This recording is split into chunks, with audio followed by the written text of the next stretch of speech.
The phrase attention to detail takes on an entirely different significance within the context of a war movie. A detailed and credible immersion adds an unshakable sense of realism to a production, enhancing the proceeding's emotional impact and leaving an indelible impression. So, from examples of lesser-known military etiquette all the way to obscure weaponry characteristics, this is Whatculture, and here are insanely accurate war film details. Eldridge's Tabasco sauce. The Hurt Locker. The Hurt Locker's combat and bomb disposal sequences feature a spectacular level of attention to detail, reflecting the production's consultation with real-life military experts. The attire, weaponry, and equipment used by Jeremy Renner and company are all rooted in that of real US ordnance and equipment from the 2003 Iraq War. But that's all par for the course for a war movie. One of Bigelow's more intricate touches in The Hurt Locker, however, can be seen attached to the name tag of Brian Geraghty's specialist, Owen Eldridge. Upon close inspection, Eldridge is shown to have a small bottle of Tabasco sauce strapped to the front of his uniform. Funnily enough, there's a long and storied history between the US military and the hot sauce. Tabasco has long been used by soldiers in order to spice up bland MRE rations. The sauce has been included in field packs since 1990,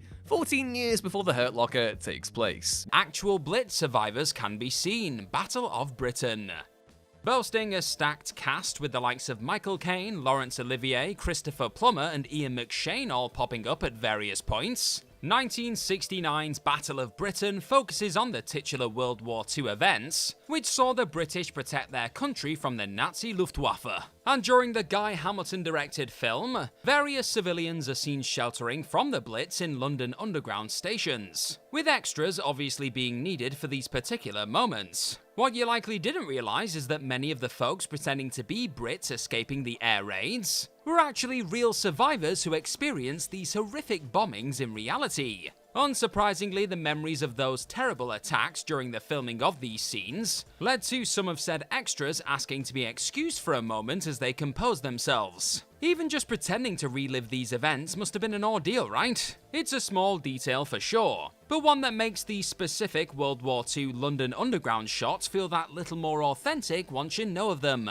Piper Bill, The Longest Day. 1962's The Longest Day has to be one of the most meticulously crafted war movies ever made. An epic retelling of Operation Overlord and the sea and airborne landings that took place on June 6, 1944, the film was based on Cornelius Ryan's book of the same name, which was a huge international co-production. The film is slightly sanitized in comparison to the more visceral Saving Private Ryan, and Hollywood heavyweights like John Wayne distract ever so slightly. Make no mistake, The Longest Day boasts a sometimes impeccable level of attention to detail, most famously during its depiction of the Battle of Pegasus Bridge, the first flashpoint D-Day. The battle was instrumental in securing a bridgehead for the Allies to break out of the beaches and also to cut off German reinforcements. The operation was British-led, with Major John Howard leading a glider-borne brigade to secure the bridges. Howard was played by actor Richard Todd, and Todd himself had actually fought in the Battle of Pegasus Bridge as a member of the British Airborne, and was one of the soldiers to relieve the real-life Howard that day, meaning another actor had to play Todd in the film. The Longest Day recreates the order of battle at Pegasus really nicely, but one of his best flourishes has to be the arrival of Lord Lavat's Commando Brigade. Lavat, who is mistakenly dressed in white in the film along with wielding a Mannlicher rifle — he actually used the US M1 carbine in real life — arrives alongside Piper Bill Millen, who is playing Blue Bonnets Over the Border. This is the same tune he was heard playing specifically as they rolled up to Pegasus Bridge, with the other tunes Piper Bill played that day being Highland Laddie and The Road to the Isles. Barnes's NVA belt buckle, Platoon. Oliver Stone's Platoon stands as one of the more realistic and moving portrayals of the Vietnam War. Cultivating an intense anti-war rhetoric, Stone's gritty 1986 offering channels his own harrowing personal experiences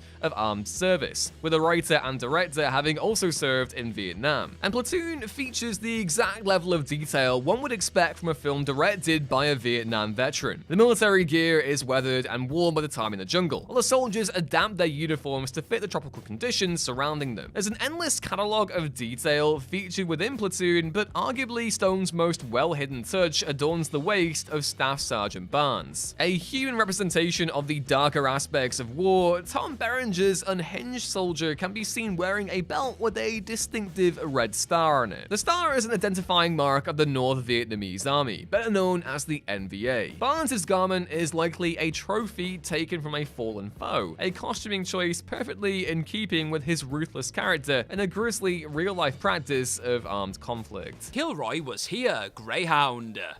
Recognized by many as one of the world's very first memes, a little piece of graffiti found itself popping up all over the world back during the time of World War II. The words "Kilroy was here" were usually found alongside a doodle of a little bald dude, with a large nose popping over a wall and his fingers hanging onto it. And this distinct artwork was often drawn onto the walls of the places various members of the United States military were stationed.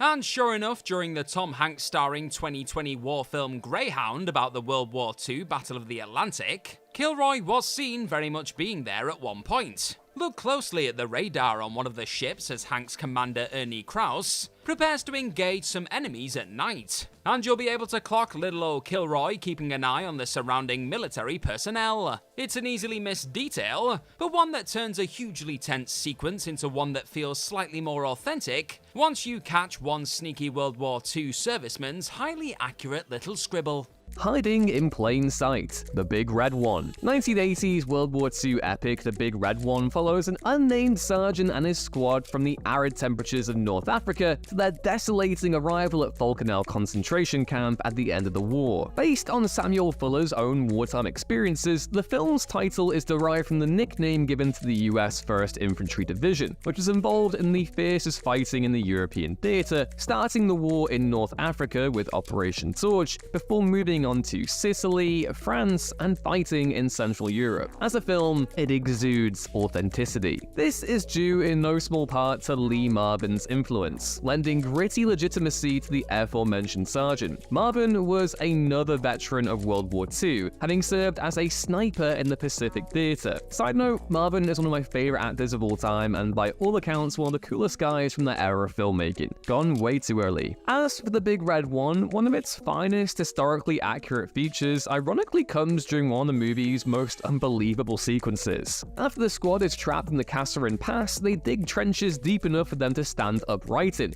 hiding in plain sight as the oncoming Panzer Division rolls over their heads. As unbelievable as it seems, Fuller's company really used this tactic, with the director confirming that the screams that can be heard from the hidden soldiers also mirrored the actual series of events. Quote, "When we were in those holes and the tanks were rolling over us, it was our only chance to scream all the terror out and not be heard. We got it all out in those holes." Stubbing out cigarettes. Valkyrie. Despite taking some wild liberties with the 20th July plot, and no, I'm not talking about Stauffenberg's big booty, Valkyrie features an astounding level of visual detail, with intricate care devoted towards the uniforms and hairstyles of the era. With that being said, the film's crowning jewel for historical accuracy comes during the arrival of Hitler's personal plane. The moment the Führer's aircraft touches down the tarmac, every German officer smoking quickly stamps out their cigarettes. This innocuous-looking gesture could easily be misinterpreted for a sign of respect with the military ranks,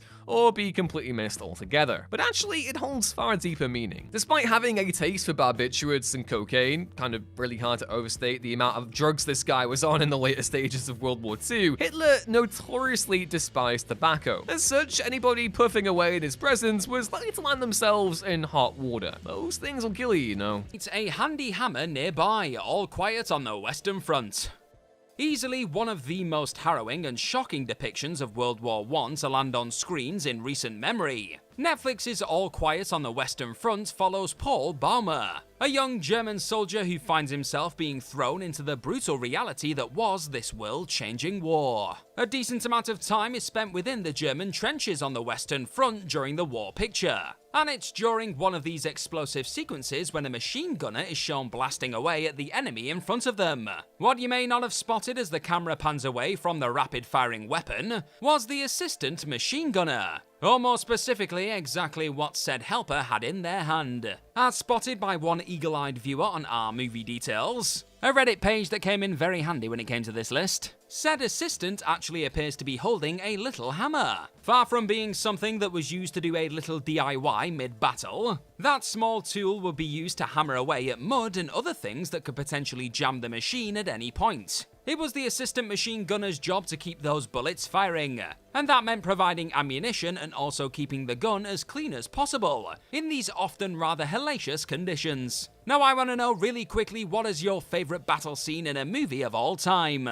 Is it something from All Quiet on the Western Front or something else? You let me know in the comment section down below. Lieutenant Kegg's grenade pins, the Thin Red Line. Woody Harrelson's untimely demise in the Thin Red Line initially appears as though his character was simply a victim of defective equipment. Terrence Malick's 1998 World War II epic, in my view one of the finest pictures ever made, boasts a large ensemble cast. Among them is Harrelson, who makes a brief appearance as Lieutenant Kegg. Despite the unintentional nature of his death, Kegg goes out a hero. Under heavy Japanese fire, the lieutenant attempts to pull a grenade from his belt, accidentally yanking out the pin instead. With the explosive attached to him, Harrelson's soldier makes a split-second decision, hurling himself away from his squad to shield them from the blast. A gloomy piece of minor detail in the movie actually lends stark clarity to the circumstances behind Kegg's end. The soldier can be seen using a knife to bend his grenade pins in an earlier sequence. This was a common practice in World War II due to the pin's stiffness, a safety feature to prevent accidental detonation. Bending the mechanism meant it would be easier to pull them out faster, extremely handy in a firefight, but with potentially deadly consequences. Accurate naval commands. Master and Commander, the far side of the world. Those of you who caught my video on Witness and Adams on The Truman Show, and if you haven't, please do, they're a fun time, should know that Australian filmmaker Peter Weir is a favourite of the channel's. His 2003 effort, Master and Commander, the far side of the world, is one of his very best, featuring one of Russell Crowe's best ever performances as Captain Jack Aubrey, the commander of the HMS Surprise during the Napoleonic Wars. Apart from being compellingly shot and performed, Master and Commander also features an extraordinary level of authenticity, with the rich tapestry of costumes, boats, and weaponry providing a profound sense of contemporary legitimacy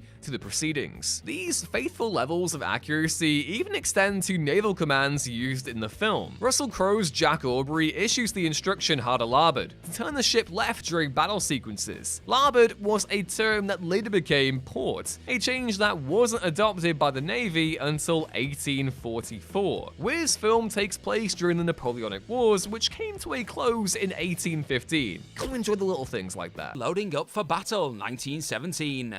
Keeping with weapons used during World War I for this next entry, Sam Mendes' outstanding British epic known as 1917 contains some of the most jaw-dropping sequences ever to show up in a war movie. But perhaps just as impressive as the visual of George Mackay's Lance Corporal Will Schofield sprinting across the battlefield, or a flare-lit town, is one quite cool detail when it comes to the rifle he's seen using throughout the picture.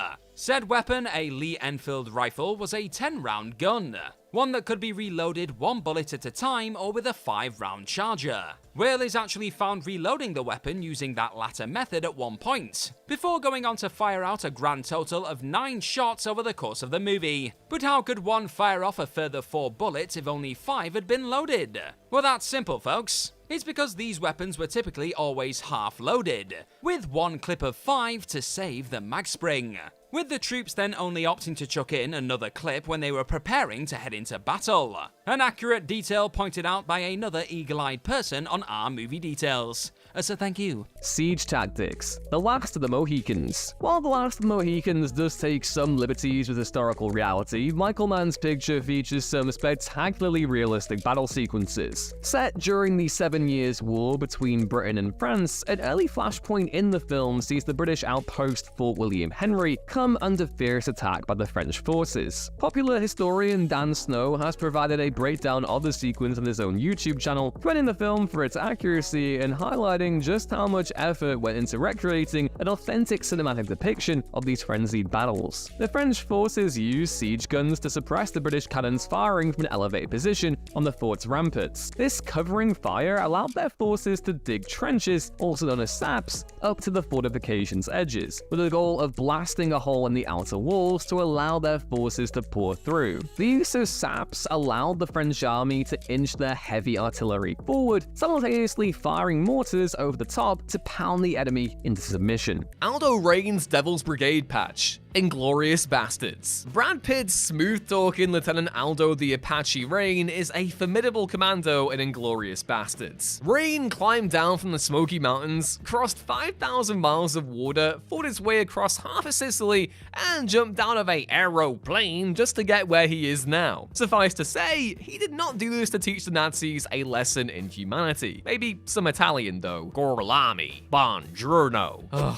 What a performance. Either way, Tarantino clearly sought to imbue his fictional charge with as much legitimacy as possible in order to underline Aldo's intimidating military credentials, highlighted by a red unit patch that can be seen on Pitt's character's shoulder. Said patch belongs to the Devil's Brigade, also known as the 1st Special Service Force and a World War II precursor to modern US and Canadian Special Forces. Much like the Bastards in Tarantino's canon, the Devil's Brigade used small groups of men in raid, sabotage, and guerrilla warfare, similar to the British and Canadian commando units that pioneered those raids starting in 1940. The umbrella-wielding Major Carlisle, A Bridge Too Far. 1977's A Bridge Too Far is a criminally underrated war movie, depicting the disastrous Operation Market Garden, the brainchild of British General Sir Bernard Montgomery. Richard Attenborough's outing features an ensemble cast and a gloriously enveloping atmosphere. Cornelius Ryan again, the author of the source material. An iconic piece of detail featured within the film is carried by one of supporting cast. In a moment that has likely invoked numerous confused double takes, Christopher Good's Major Carlisle is seen to be wielding an umbrella in several sequences during the Battle of Arnhem. Carlisle's character is actually based on a real-life soldier, Major Digby Tatum Warder, a World War II combatant famed for carrying an umbrella into battle. Digby could never remember military passwords, as the story goes, arguing that it should be quite obvious that the, quote, bloody fool carrying an umbrella could only be an Englishman. This comical explanation was adapted into the scene depicting Carlisle's in-film death, although Tatum Warder himself survived the war. Further unbelievable accounts recall the Major sprinting to rescue a soldier under heavy fire, calmly reassuring him that they would be safe under the cover of his canopy, and using his brolly to also disable an armored car by poking the driver in the eyes through a viewing slot. When quizzed upon the logic of carrying such an object by fellow officer Pat Barnett, B is meant to have coolly responded with, quote, "Oh my goodness, Pat, what if it rains?" What a legend. The Dow Chemical Company. Apocalypse Now. Francis Ford Coppola went the extra mile in transporting his vision of Vietnam to the big screen in Apocalypse Now, marrying deranged glee and satire with harrowing depictions of combat. One of the best examples of the film's subtle brilliance is when Martin Sheen's Benjamin Willard can briefly be seen passing a black chemical barrel. While the sight may appear perfectly innocuous at first, closer examination reveals the foreboding truth behind the container in question. The bottom of the barrel is stamped with the words "The Dow Chemical Company," one of the largest suppliers of Agent Orange during the Vietnam War, an enormously powerful pesticide used in industrial quantities to remove leaves and foliage from the trees that the Viet Cong hid amongst. Agent Orange caused multiple forms of cancer and other major health problems, as well as devastating vast areas of the Vietnamese countryside. Apocalypse Now conveys the wanton cruelty of this brand of warfare in a brief but affecting moment, showing a young Vietnamese child casually sitting atop one of the barrels. It reiterates the casual callousness of warfare, so much so that it's something the film doesn't really draw major attention to, a tiny note in the background of a cacophony of pain and terror. A number of accurate weapons. Jojo Rabbit. Towards the end of the routinely funny and sometimes quite devastating Taika Waititi comedy war film Jojo Rabbit, the titular Hitler Youth member finds himself in the middle of a war zone as the Allied forces attack Nazi Germany, and the surreal visual of tons of children running into battle against these troops was likely enough to distract viewers away from a pretty fascinating and actually quite accurate detail during this climactic showdown. You see, as pointed out by an R-movie detail user of course, the various weapons the kids are seen picking up and firing throughout this sequence are all either outdated, cheaply made, or even foreign ones, with this being a nod to the fact Germany were very much running out of materials as World War I reached its conclusion. So in the end, they were forced to arm their troops with anything they could get their hands on. Something the director-writer, who also plays the most flamboyant Hitler you'll ever see, brilliantly alludes to here in a surprisingly subtle way. Scope Check, Lone Survivor. Featuring Mark Wahlberg as titular lead Marcus Luttrell, Lone Survivor is a riveting and visceral watch. However, it's hard to ignore the film's dubious historical accuracy, with numerous aspects of the account on which it was based having been disputed. Fortunately, director Peter Berg redeems any historical shortcomings with some seriously authentic firefights, highlighted by a minor moment before all hell breaks loose. As Luttrell prepares to fire the opening shot that sets the mountainside battle into motion, Wahlberg's Navy SEAL produces a great piece of immersive detail. Primed to shoot, the marksman can be seen very slightly shaking his head up and down. This seemingly innocuous action is a means of establishing parallax in the field of a magnified optic. This allows the shooter to check whether the scope's reticle and the target behind it are actually on the same focal plane, essentially whether the sight accurately lines up with the target. A real-life pilot is playing himself, Black Hawk Down. Ridley Scott's 2001 tale of a helicopter crew being shot down in the middle of Mogadishu, Somalia, certainly did not mess around when it came to casting its collection of soldiers. But joining the likes of Ewan McGregor, Josh Hartnett, Tom Sizemore, Eric Bana, and even a young Tom Hardy in Black Hawk Down was another figure who actually also acted as a highly accurate detail. One of the pilots seen trying to survive in this volatile environment went by the name of CW4 Keith Jones, with that particular soldier even earning himself a Silver Star for his brave actions during the Battle of Mogadishu. But what you perhaps didn't realise during the picture is that Jones is actually playing himself, reliving a rescue mission that he actually executed in real life back in 1993. You can only imagine how surreal it must have been for a person who genuinely went through the Black Hawk Down incident to repeat that particularly intense day again. Only this time in front of a camera and surrounded by some of the top actors of their generation. But Jones did a superb job of playing himself, and the real-life hero deserves to be saluted for his acting efforts too. War Daddy's sweetheart pistol, Fury. David Ayer's Fury is a superbly acted, visceral depiction of World War II. The 2014 offering follows the harrowing journey of the eponymous M4 Sherman and her crew during the final weeks of the war in Europe. The director's intricate attention to detail is best exemplified by Brad Pitt's Don War Daddy Collier's sidearm, a Smith & Wesson 1917 featuring a sweetheart grip. Although it wasn't common, servicemen were known to occasionally salvage acrylic from crashed aircraft windows using the clear material to replace their handgun grips. This allowed their weapons to feature a picture of a loved one or a celebrity. The grip features a full-body pin-up shot, typical of what one would expect from a soldier. However, a blink and you'll miss it glimpse of the weapon's other side reveals a black and white portrait of an unknown woman, likely War Daddy's sweetheart. It's also worth noting that the typical sidearm for the era for US forces was the Colt M1911, as opposed to War Daddy Smith & Wesson. War Daddy has foregone the standard issue weapon again, with Fury also showing him wielding an STG-44, likely stolen from a deceased Wehrmacht soldier. It's also worth noting that it wasn't uncommon for relatives to send sidearms to soldiers serving in World War II, which is perhaps how War Daddy was able to retain his revolver for active service. A blast from nowhere and other tank details, Fury.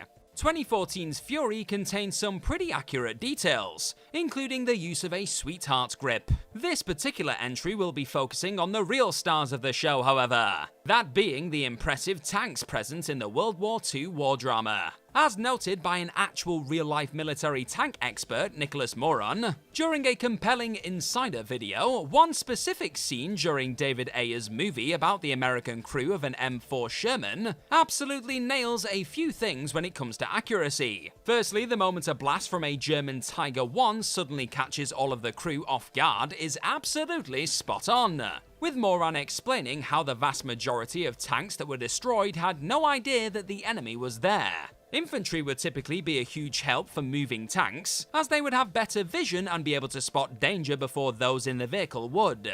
But in most cases, the moment these tanks would realize an enemy is nearby was when they were initially fired at, with it also being classic for the first or last tank in the row to be hit first during this sort of ambush, just like what happens in the movie. The person driving the German Tiger I eventually opting to use their initiative and break out of the smoke to take the fight to their enemy was an example of Orth Rag's tactic, In other words, not waiting for orders and using one's own individual initiative to make a decision in the moment. This was encouraged by the German army at the time, meaning the Tiger I's movements here were also quite accurate. The Sherman crew only stop firing at the Tiger when they can clearly see it's very much on fire too. Something Moran again felt was correct, with it being said that you continue firing at a tank until it burns or changes shapes. Put simply, Fury got a lot of its tank warfare completely right. Submarine interiors were massively accurate, das Boot.